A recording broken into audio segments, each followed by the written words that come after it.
Are you hurting and broken within? Overwhelmed by the weight of your sin? Jesus is calling. Have you come to the end of yourself? Do you thirst for a drink from the well? Jesus is calling. Oh, come to the altar. The Father's arms are open wide. Forgiveness was bought with the precious blood of Jesus Christ.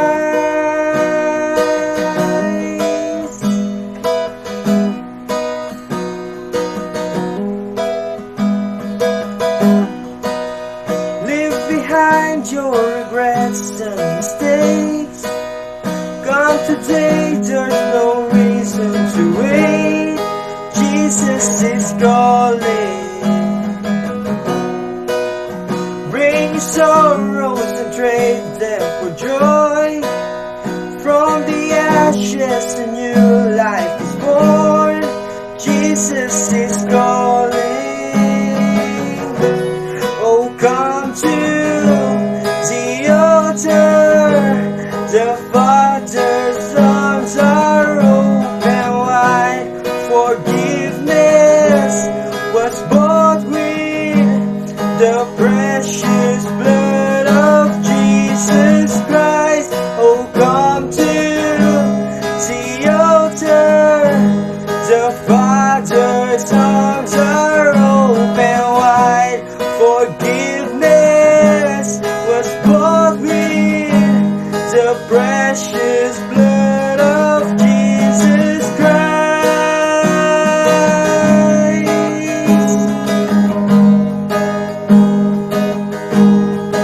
Oh, what a Savior!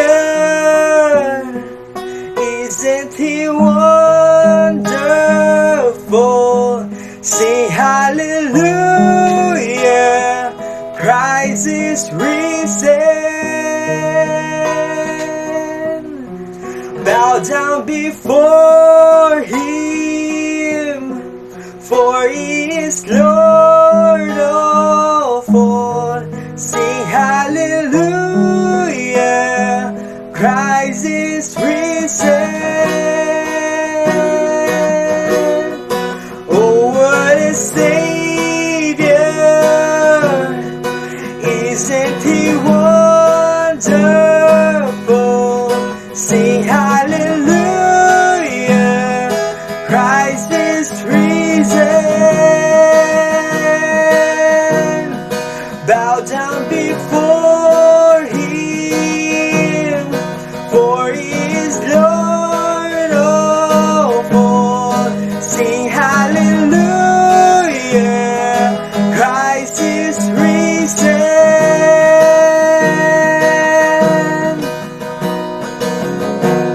Oh, come to the altar.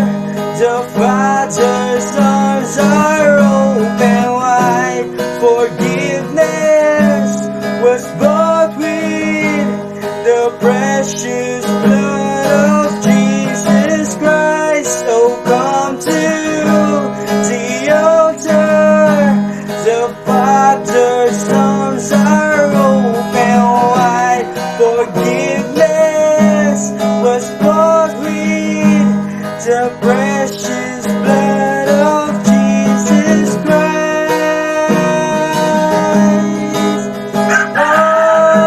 Oh,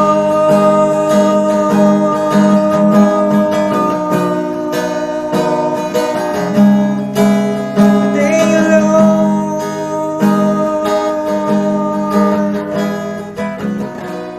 To God be the glory.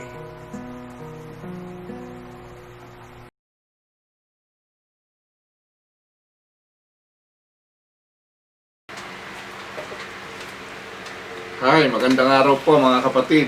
Muli na naman tayo magkakasama-sama sa pamamagitan po ng online worship and studying the Word of God, na sa kabila na tayo pa ay nasa GCQ pa rin at gusto man nating magkita-kita sa isang church building, ngunit hindi pa po pwede. At patuloy po lang natin panalangin na matapos na po ang pandemic na ito. At I pray na lahat po tayo ay nasa mabuting kalagayan at patuloy po sumati ng kapayapahan at kagalakan na nagmumula sa Diyos. Tayo po ay manalangin muna bago tayo mag-aaral ng salita ng Diyos. Aming Amang Diyos sa langit na makapangyarihan sa lahat, kami po ay nagpapasalamat sa araw na ito, sa magandang buhay na pinagkakalob mo sa iyong mga anak sa araw-araw, sa iyong proteksyon, sa iyong kapayapaan, sa iyong provisyon, at sa kalusugan na pag-iingat mo sa amin. Dalangin po namin, Panginoon, sa aming kalagitnaan ay hindi po magiging sagabal ang pandemic na ito upang ikaw ay aming pasalamatan at papurihan sa iyong kabutihan. At buksan niyo po ang aming isipan, ang aming kaalaman, ang aming puso, na maranasan po namin, malaman po namin ang iyong layunin sa bawat tao sa araw na ito. Marinig po namin ang mensahe na magbibigay po ng kalakasan at kagalakan at maliwanagan po kami anong layunin mo sa aming buhay.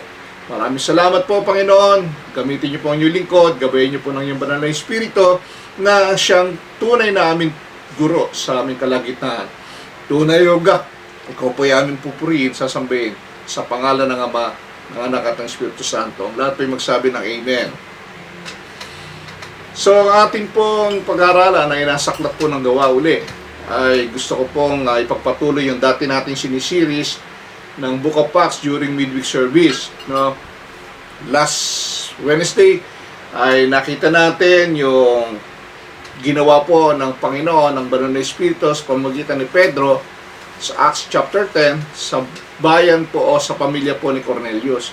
Ipagpapatuloy lamang po natin ito sa Acts 11 verse 1 to 18. Medyo maaba pero hindi naman natin babasahin. Ang theme po natin na ngayon ay visions given to Peter by God. Ang tanong, why did God give visions to people like that of Peter? No? As recorded in the Bible, God spoke to people many times by means of vision. This is entirely consistent with the biblical example of visions being frequently used by God to reveal His truth to people in the early days of Christianity. If God desires to communicate His message to a person, He can use whatever means He finds necessary. Kaya niyang gamitin anumang bagay, anumang pamamaraan para ma-convey niya yung kanyang message sa mga tao. Pwedeng sa pamamagitan ng mga missionary, minsan ng angel, hindi mo na mamalayan, katulad po ng ginawa ng angel, nagpakita kay Cornelius, through vision or dream sa iyong panaginip. Of course, ang Diyos po ay has the ability to give visions in areas where the gospel message is already readily available. Like, the message is already in the Bible. Complete na po no? There is no limit to what God can do. Wala pong limitation ng Diyos. Kaya niyang gawin sa anumang parahan para ma-reveal niya lang yung katotohanan ng kanyang layunin, anong gusto niya mangyari. Like, for example, in this pandemic ay dapat muni-muni tayo, ano ba ang purpose ng Lord? Bakit nangyayari ang mga bagay nito? So God is taking His message to people directly through dreams and visions. It is important to note, brothers and sisters, that the difference between a vision and a dream is that a vision is given by God when a person is awake, no? Pag siya'y gising. While a dream is given when a person is asleep, natutulog siya, di ba?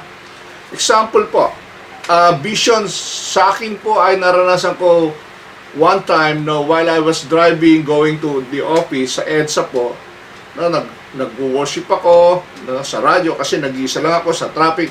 Bigla pong pinakita sa akin ni Lord na ako ay mangangaral kay President Ramos. Si Presidente Ramos po ang ang presidente na nagsishare ako ng gospel. Sabi ko, parang imposible ito Pero lagay po sa isip at puso ko yun. dumating ang araw po ay na-realize ko na si President Ramos po ay it represent the government, no, isang sangay ng gobyerno, no, departamento ng gobyerno. Ako po ay na-invite sa BIR po ng Pasig dahil naging top po yung company pinapasukan ko as the finance manager. In-invite po ako ng director ng RDO. Ay during their flag ceremony sa umaga ay in-invite po ako mag-share po ng gospel. O sabi ko na fulfill yung vision, no, na hindi ko inaasahan na yung pala ang ibig sabihin, no, na pinakita po sa akin ng Diyos na ilang buwan po, isang taon bago po nangyari. At ganun din po, makikita natin si Abraham, no, nagpakita po ang Diyos ng vision sa kanya na siya ay pagpapalain, si Zacarias, si Joseph na asawa ni Maria, no, at ganun din po si Cornelius, si Peter, no, through vision. At may mga tao din po sa Bible na sa pamagitan na po ng panaginip ay inirelate po ni Lord yung kanyang purpose, no? Nangusap po sa panaginip, katulad po kay Jacob po, tatay ni Joseph the Dreamer, si Joseph the Dreamer, yung Paraon, no? Yung Pharaoh's cupbearer, yung Pharaoh's chief baker, at ganun din po si Paraon, na marami pa po sa Bible, na mga ilan-ilan lang po yung example na binigay ko sa inyo. At the same time, but we must be very careful din, mga kapatid, when it comes to visions and dreams and the interpretation of dreams and vision. Lagi po natin isa-isip na ang Biblia po ay kompleto na po. It is finished, it is written. All the purpose, all the message and the truth that what wants God to deliver to the people is already finished. Babasahin na lang po natin. And it tells everything that we need to know. It is in the Bible. So the key truth is that if God were to give a vision, it would agree completely with what He has already revealed in His Word. Dapat, kapag ikaw ay nagkaroon ng vision, na naginip, ay i-verify mo, no, kung yung ba'y inaayunan ng Bible. Kasi labas po dyan, ay huwag mong basang paniwala. Ipanalangin mo na nawa ang vision of dreams na napanaginipan mo ay mula sa Diyos. So vision should never be given equal or greater authority than the Word of God. Hindi mo dapat equal yon sa Word of God, no? Or greater authority. Because God's Word is our ultimate authority for Christian faith and practice. Like what happened in my life, yung sinabi ko nga ay nagpakita ng vision sa akin si Lord one day that I will share the good news to President Ramos. Ay in-align naman po sa Bible yun that we need to share the good news to everybody, hindi po ba? At sa mga, sabi nga sa Timothy, sa Romans na ipanalangin ang mga namumuno sa gobyerno. So yan, hindi, yun ay galing sa Diyos, hindi lang sa isip mo, no? Hindi basta-basta. No? Kaya pagka ikaw ay may panaginip, huwag kayo basa-basa sa mga tao minsan na nangangaral, nakausap ko ang Diyos, no? Naku, kayo basta-basa maniniwala doon na audible voice, nakausap niya ang Diyos, no? Bagamat walang limitasyon ng Diyos, pero what for? Very special ka ba? So, nakasulat na po sa Bible ang dapat gustong sabihin ng Diyos. So, if you believe, you have the vision and feel that perhaps God gave it to you, prayerfully, brothers and sisters, examine the Word of God and make sure your vision is in agreement with the Scripture. Siguraduhin mo. So today, dreams and visions, with the completion of the Bible, God does not have to use dreams and vision as much as He did before. Mas birang-bira siguro. Hindi katulad ng ginagawa niya noong Old Testament, even in the latest of the New Testament. That is not to say that He cannot or does not, hindi niya magagawa o ayaw niya nang gawin. Pwede pa rin niyang gawin yon. But God can communicate with us, however, He chooses kung paano niyang gustong gawin. Pwede siya mag-communicate kung paano pamamaraan. Minsan, naglalakad ka lang, may mababasa ka. Minsan, naglalakad ka, ay may pinakita sa si Lord na mga nakasulat sa pader, or may nadinig kang message sa radio, may napanood ka sa television. Na yung mga ways that want God to communicate His message to us. Na maraming pamamaraan po ang Diyos na hindi mo siya malilimitaan. But when we have a decision to make, for our first stop should always be the Bible, not our dream. Amen? Like in our church, we have the vision. Our vision is in the light of the scriptures that we have to win souls and make disciples in Great Commission. Hindi mo ba? That is what in the Matthew 28. Ibig sabihin, from the Lord, yung vision na binigay sa ating ng Panginoon sa church. No? So, why did God give visions to people like that of Peter, katulad ng kay Pedro? Una, because vision will enlighten you to the intention of God. So what is the intention of God? Is to use Peter to save Cornelius and his household. Yun ang intention eh. Naliwanagan si Peter eh. Na hindi nga niya maintindihan eh, no? Kung bakit eh. Di ba nung siya nag-pray, di ba? Ay maraming pinakita sa kanya. Sabi niya, marumi yan eh. No? Hindi ako makakain yan. Hindi niya maintindihan. But sabi ni Lord eh, bakit? Ano bang lahat ng nilinis ko ay malinis na? So, yung ginawa ni Peter na yun, nabalita ngayon ng mga kapatiran niya, ng mga kapwa-udyo at mga mananampalataya, na kinriticize siya. Sabi niya, Pedro, bakit pati sa mga hentil insinyer mo ang mabuting balita ng kaligtasan? Di ba? Nang siya dumating sa Jerusalem. Sabihin, maraming tao nagkahanap ng mali mo, ng fault finding. Hindi mo dapat ginagawa yan. Hindi mo dapat sinyera sa mga hindi tuli. Sabihin, sa mga hindi ka-covenant ni Abraham. Parang itong minsan sa church, di ba? May mga tao, bakit mo sinyera yan? Masamang tao yan. Bakit mo sinyera yan? Pinapersecute ka ng church. Ang sabi nga ng Panginoon, ang desire ng kanyang puso, na walang mapahamak, di ba? Ang gusto niya, ang lahat ay maligtas, ay magsisi sa kanilang mga kasalanan at magbalik loob sa Kanya.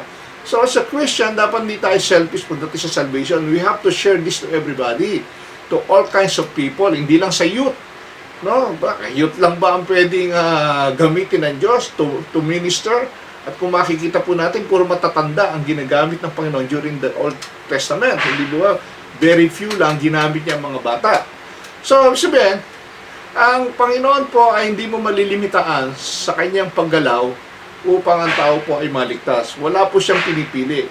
Ang nais niya po ay ang lahat ay makapakinig. No? So, Peter began to explain, kasi kinikriticize siya, everything to them precisely what happened. Sa nangyari, bakit siya nagpunta sa mga hintil para ipangaral ang mabuting balita ng kaligtasan. No? Sabi nga niya, no, nag-trans nga ako eh. No, nawalan ako ng ulirat. Biglang pinakita sa akin sa langit eh. No, may bumabang iba't ibang klaseng mga hayop. No? At sabi niya ng Panginoon, nangusap siya, kumahon ka. Ano, pumatay ka niya at kumahin ka. At ang sabi niya ay, hindi ako kailanman ay kumakain na maruruming bagay. Tingnan po natin sa Acts 11 verse 8, inulit niya. Sabi niya, I replied, surely, not Lord, nothing impure or unclean has ever entered my mouth. Sabi niya. The voice spoke from heaven in a second time, do not call anything impure that God has made clean. To this happened 3 times, and then it was all pulled up to heaven again. Sabi niya rin sa mga kapwa niya udyo at mga mananampalataya, 3 beses nangyari, pinakita sa akin ni Lord. Ibig sabihin, nais niyang ako ay pumunta sa mga hintil para malaman ang katotohanan. Ang sabi nga niya, ang anumang bagay na marami ay nalinis ko na. Ibig sabihin, during that time, ay dahil si Cornelius at ang kanyang household at kanyang mga nasasakupan ay napaka-prayerful at may takot po sa Diyos ng Jehovah, no? Na kilala nila. Kaya siya ay tumutulong sa mga nangangailangan dahil sa alam niya na ito ang paraan para ipakita sa Diyos yung kanyang pagmamahal ay marunong siyang tumulong sa nangangailangan. Pero nakita ng Diyos may kulang. Kasi, kinakailangan makilala niya si Jesus Christ, the Messiah, sapagkat si Jesus po, ang dahan patungo sa langit. Hindi pa kilala ni Cornelius yun eh. Ang kilala pa lang niya si Jehovah. Kaya nga, kinausap siya ng angel na magpadala ng kanyang mga tauhan para sundin si Simon na Simon Peter na si Pedro para isabihin sa kanya ang katotohanan. Why? Because sabi ng Bible, walang ibang pangalan na ibinigay sa silong ng langit para sa ikaliligtas ng tao, kundi ang pangalang Jesucristo lamang. Kaya sabi nga ni Jesus Christ, I am the way, the truth, and the life. No one can enter to the kingdom of God except through me. Hindi po ba? Alam po natin nga, paulit-ulit na po natin sinasabi yan, na para maintindihan po natin. So, in-explain niya ito doon sa mga Udyo na ayaw maniwala sa kanya. Pero, talagang ipinaglaban ni Pedro, ito yung pinagagawa ni Lord sa akin eh. Anong gagawin ko? Pangalawa, because vision will strengthen you to obey God's command. Kasi pag may vision at pinakita ka, may direction ka eh. So lumalakas ka ngayon, na-strengthen ka, na sumunod sa kalooban ng Diyos, sa kanyang kautusan, hindi mo ba? Tingnan niyo sa verse 11, sabi niya, right then, 3 men who had been sent to me from Caesarea stopped at the house where I was staying. Yung pinadala ni Cornelius. Verse 12, the Spirit told me to have no hesitation about going with them. Sabi niya, kamatakot, huwag kang mag-alinlangan na sumama sa kanila. No? Sabi yan, pinalalakas ng Diyos ang loob niya. No? Binibigyan siya ng assurance. Huwag kang matakot, walang mangyayari sa iyo masama. Sumama ka sa kanila. At may iba pang mga kapatiran na sumama sa kanya. 6, sabi niya, the 6 brothers also went with me. And we entered the man's house. He told us how he had seen an angel appear in his house and say, send Joppa for Simon who is called Peter. So, kinuwento, nung pagdating nila ron kila Cornelius, kinuwento sa kanya yung pangyayari ng magpakita ang angel sa kanya. Hindi po ba? Verse 14, ang utos sa kanya ng Diyos, no, nadadali niya sa bayan ni Cornelius, sabi niya, he will bring you a message through which you and all your household will be saved. Nakakita niyo po, sabi ron ng angel, si Peter magdadala sa inyo ng mensahe sa iyo at ang iyong mga sambahayan, ang household mo at yung mga kasama mo ay maliligtas. Nakakita niyo po, gusto kasi ni Lord maligtas si Cornelius at ang sambahayan dahil nakita ng Diyos ang puso ni Cornelius ay malinis, may takot sa kanya at may pagmamahal sa kanya. Alam niyo po ba mga kapatid, kapag nakita ng Diyos talaga na tunay na inahanap mo siya, tunay na malinis at totoo na inahanap mo ang Diyos sa iyong buhay, magpapakita siya sa iyo, di ba? No, you will find me. If you seek me, you will find me, sabi ng Panginoon. Dahil ang Panginoon po ay alam niya ang puso ng tao. So ang Diyos po ang kumilos. No, ini po si Peter para pumunta sa mga hintil. Bagamat ang mga Udyo po at ang hintil ay hindi po nagsasama dahil sa mindset po ng mga Udyo, marumi po ang mga hintil. Pero sa Panginoon, sabi niya, anumang bagay na nilinis ko ay malinis na. Hindi po ba? So, tayo po, baka minsan nangungusap si Lord sa atin na meron kang dapat puntahan, hindi mo pinupuntahan, dahil takot ka. You pray. No? You must know the vision na pinapakita sa iyo ng Diyos para mapalakas ka na sumunod sa kanyang kautusan. Kaya nga, check yung vision, di ba? Tayo po ang transforming fire, no, na ginagamit to reach out the community at lahat ng people sa ating barangay, di po ba? So, ang message po na dadalhin ay para po maligtas ang sambayan. Alam niyo po ba, after that, ay may nangyari naman po sa pamamagitan naman ni Pablo nung siya'y nakakulong. Tingnan nyo in Acts 16 verse 31, ganun din po, no? Nung lumindol po ito, tapos nabukas yung mga pintuan ng kulungan at nakalabas yung mga preso, siyempre burnout, lumindol. Nung meron isang jail guard, nakakala niya ay nakatakas na yung mga preso. Ang sabi niya ay, naku, magpapakamatay siya. Pinigil po siya ni Pablo. Sabi niya, at ito sinabi, Wag. Oh, paano ba ako maliligtas? Sabi rito na ito yung sa Acts 16:31. Believe in the Lord Jesus and you will be saved. You and your household. Sabi niya, manampalataya ka sa ating Panginoong Hesus, ikaw'y maliligtas at ang iyong sambayan. So makikita niyo po, mga kapatid, this is the power of life group, holding, teaching the Word of God, fellowship and praying at home. Kaya nga tayo may life group, may small group people tayo may tinatawag na cell group or live group ang tawag natin, na gawin po ang gawain sa mga tahanan po, lalo-lalo na po sa isa tahanan ng isang member na hindi pa po nakakakilala ang mga sambahayan. This is the power Ito yung napakahalaga po.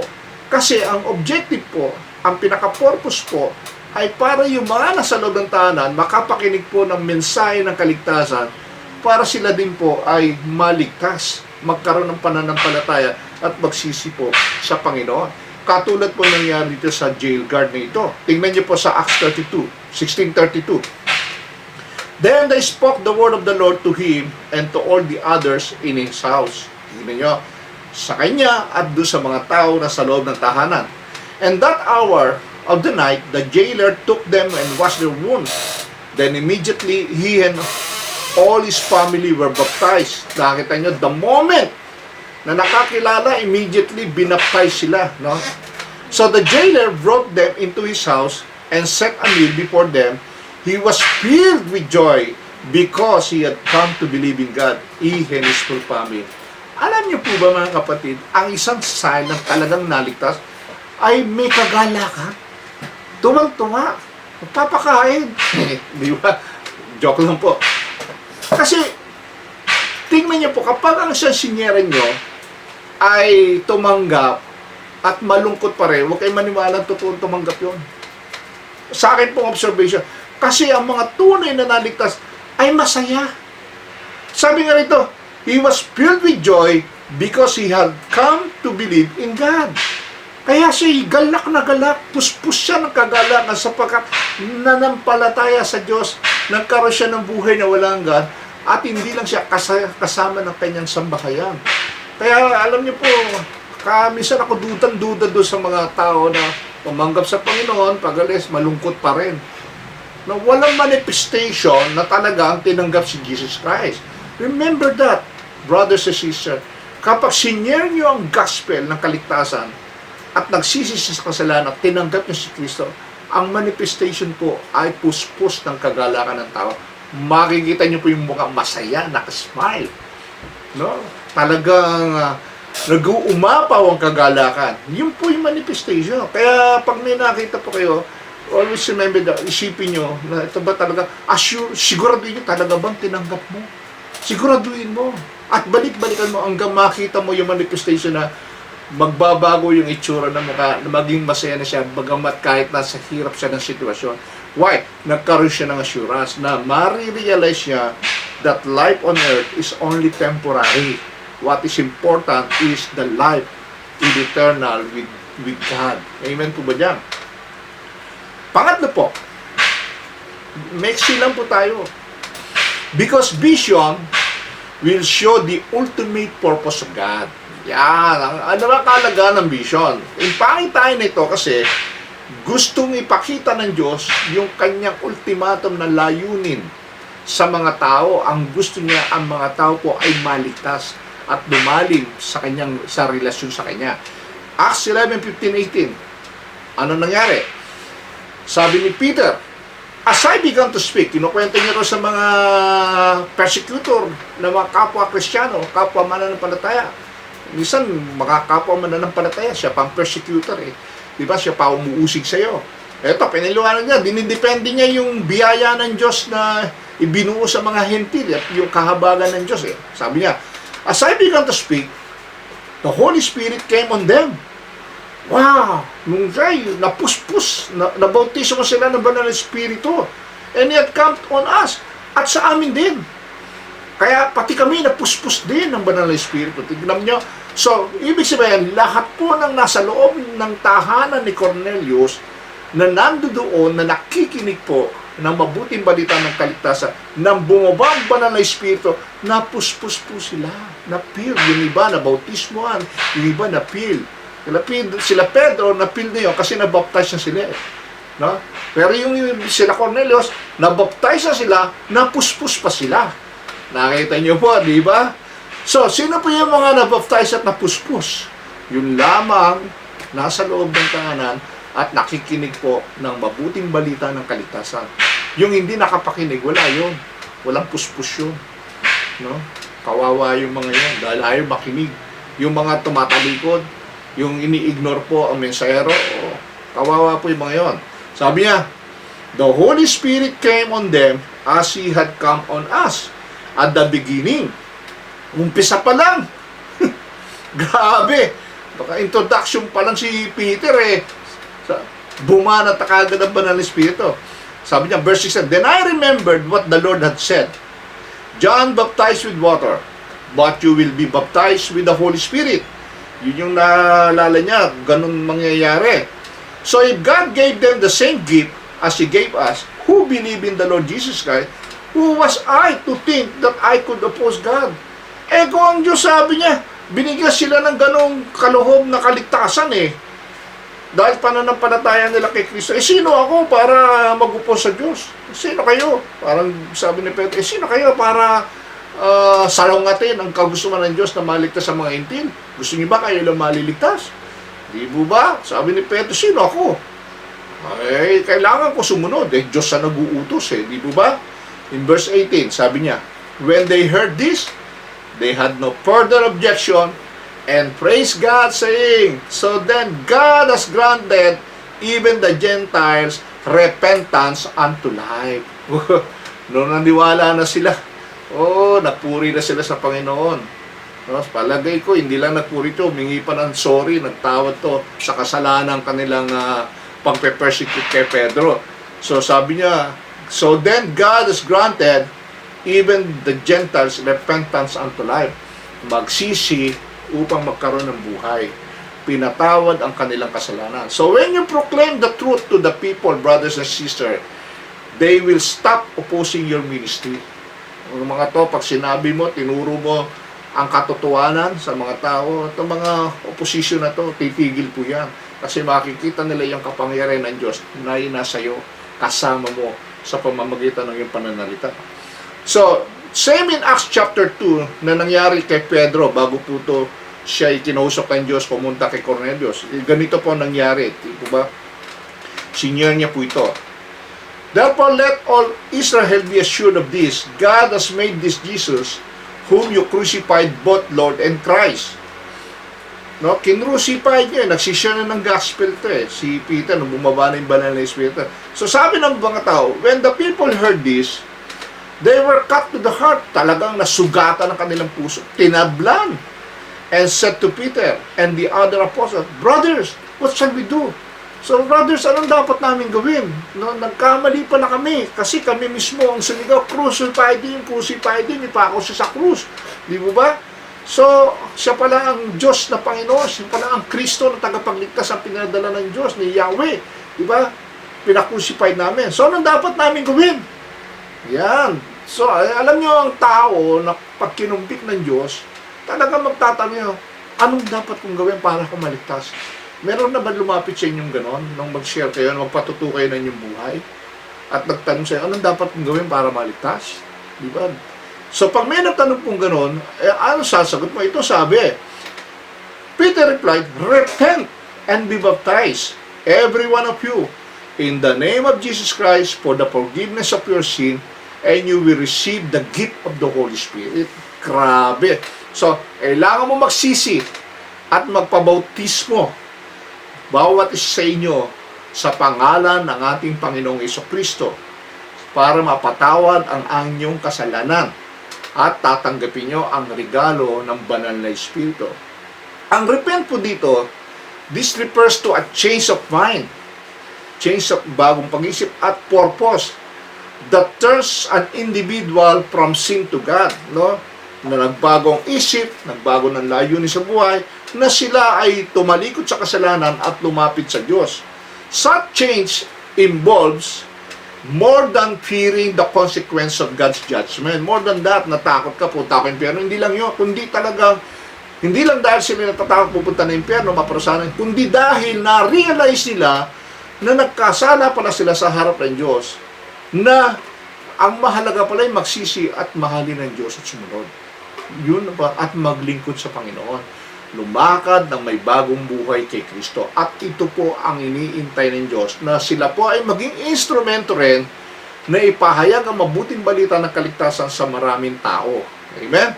So, genuine repentance knows that the evil of sin must be forsaken, and the person and work of Jesus Christ totally and singularly embraced. Kaya, tanggapin nila si Jesus as Jesus, at tanggapin nila ang ginawa ni Jesus Christ, that Jesus is the Son of the living God, na ang anak ng Diyos ay nagkatawang tao upang umatay sa krus.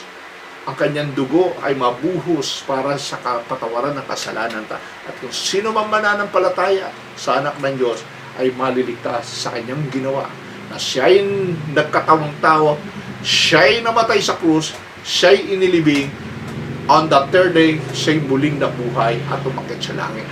That is the good news, brothers and sisters. Nagkaroon ka ng pag-asa that one day when you die, you will rise again, nakasama ang Panginoon. I am being baptized, sabi. Ang total Greek word po niyan means be deep, ilubog, or immersed in water, ilubog. Peter was obeying Christ's command do sa Matthew 28:19, di ba? In Matthew 20, go and make disciple, baptize them in the name of the Father, of the Son, of the Holy Spirit. Sinusunod niya yun.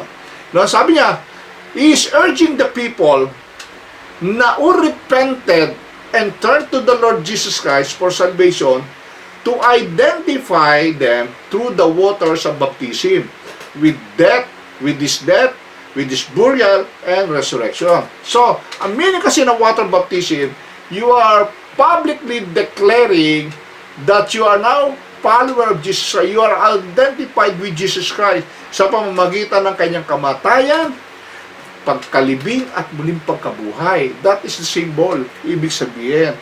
So, amen po ba? So, naintindihan na po ba natin? Ano po yung napag-aralan natin? Vision given to Peter by God. Why did God give visions to people like that of Peter?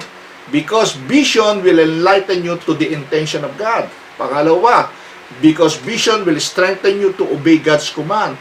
Pangatlo, because visions will show the ultimate purpose of God. So, I pray lahat po tayo ay na-enlighten po na napakalaga po ng vision na nagmumula sa Diyos. Ang conclusion po natin, we should obey the ultimate purpose of the visions in the light of the Scriptures. Tayo po ay manalangin. Aming Amang Diyos sa langit na makapangyarihan sa lahat. Muli, maraming salamat po sa mensaheng ipinadala niyo po sa amin. Na tunay po ay nais niyo po na ipinakita niyo po sa amin ang vision ng church na to win souls and make disciples. Na kami po maging transforming fire, no, sa community at sa mga tao po upang sila ay makakilala po sa inyong anak na si Jesus at magkaroon ng kaligtasan. Gamitin niyo po kami instrumento, Panginoon. Patuloy niyo pong palakasin ang mga leaders po na nasa cell group o nasa live group, Panginoon, na ma-encourage po nila ang bawat disciples na kanilang pinangungunahan, Panginoon, upang lumalim sa pagkakakilala sa iyo. Maraming salamat po, Panginoon, sa araw na ito. At patuloy niyo po kaming gabayan sa araw-araw ng aming buhay. And we pray, Panginoon, na matapos na po ang lockdown na ito, ang pandemic na ito, upang kami po naman ay tunay na sama-sama po physically na pupuri sa iyo at nagpapasalamat sa iyong kabutihan. Kaya mga kapatid, sa ating pagsamantalang paghiwalay, lagi po natin huwag kalilimutan na ang kapayapaan at kagalakan ng Diyos ay binigay na po sa atin at mamuhay po tayo sa buong linggong nito na may bagong buhay kay Kristo. Sa pangalan ng Ama, ng Anak at ng Espiritu Santo, ang lahat po magsabi na Amen. God bless po at magandang buhay po sa inyong lahat.